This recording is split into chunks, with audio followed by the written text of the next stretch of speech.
નમસ્કાર દર્શક મિત્રો, હું શીતલ મહેતા ન્યૂઝ ઓફ કચ્છમાં આપનું સ્વાગત છે। આજે તારીખ 29 જૂન 2024। જોઈએ આજના સમાચાર। સોફ Kutch power by Opal Electronics, LG best shop, Vijaynagar road Bhuj, Rambagh road Adipur. Power by KC jewellers, latest fashion ડિઝાઇનના ઓર્નામેન્ટ્સનો વિશ્વાસપાત્ર showroom, hospital road Bhuj. News of કચ્છના સમાચાર ભૂમિ કેબલ ઉપર 402 નંબરની ચેનલ ઉપરથી રાત્રે 9:30 કલાકે તથા બપોરે 1:30 પ્રસારિત થશે। 1,25,000ની લાંચ લેવાના કેસમાં નાયબ મામલતદાર ભુજને 4 વર્ષની કેદની સજા તથા 1,25,000નો દંડ ભુજની કોર્ટે ફટકાર્યો।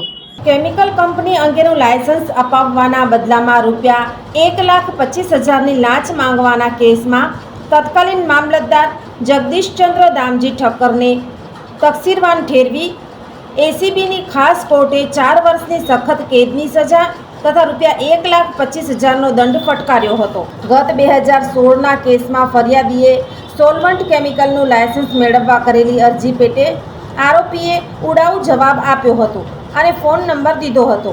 બાદમાં અરજદારે લાયસન્સ અંગે પૂછપરછ કરતા તેના અવેજમાં રૂપિયા 1,25,000ની લાંચ મંગાઈ હતી। આરોપી અધિકારીએ વ્યવહારના રૂપિયા આપવા જણાવતા લાંચ રિશ્વત શાખાને જાણ કરાઈ હતી। એસીબીએ છટકું ગોઠવી જગદીશ ઠક્કર લાંચના રૂપિયા સ્વીકારતા ઝડપાયા હતા। હોદ્દાનો દુરુપયોગ કરનાર આરોપી સામે ભ્રષ્ટાચાર નિવારણ અધિનિયમ હેઠળ ગુનો નોંધ્યો હતો। આ કેસમાં એસીબીની ખાસ કોર્ટે બંને પક્ષની દલીલ સાંભળી હતી અને દસ્તાવેજી પુરાવા તથા સાક્ષીના આધારે અધિકારીને તકસીરવાન ઠેરવી 4 વર્ષની સખત કેદની સજા તથા રૂપિયા 1,25,000નો દંડ ફટકાર્યો હતો અને જો દંડ ન ભરે તો વધુ 6 માસની સાદી કેદની સજાનો હુકમ કર્યો હતો। આ કેસમાં એસીબીને સંલગ્ન કેસ માટે ખાસ નિયુક્ત ધારાશાસ્ત્રી HB જાડેજાએ હાજર રહી દલીલો કરી હતી।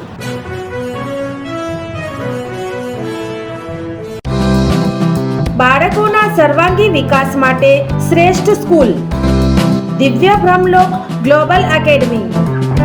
કેજી થી ધોરણ 10 CBSE બોર્ડ, ધોરણ 11-12 Gujarat board, science, commerce, arts faculty, Gujarati અને અંગ્રેજી માધ્યમ સાથે હોસ્ટેલ ફેસિલિટીઝ, સ્કૂલ બસ સેવા, સ્વિમિંગ, હોર્સ રાઇડિંગ, સ્પોર્ટ્સ દ્વારા વિદ્યાર્થીઓના ઘડતર અને વિકાસ કરતી આ એકેડમીમાં પ્રવેશ માટે સંપર્ક કરો।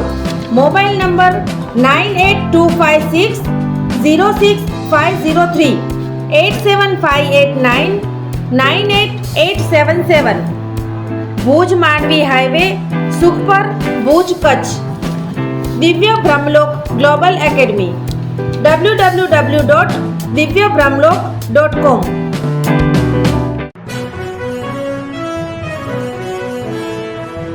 દર્શક મિત્રો, આ હતા આજના સમાચાર। આવતીકાલે ફરી મળીશું, ત્યાં સુધી મને રજા આપશો। નમસ્કાર।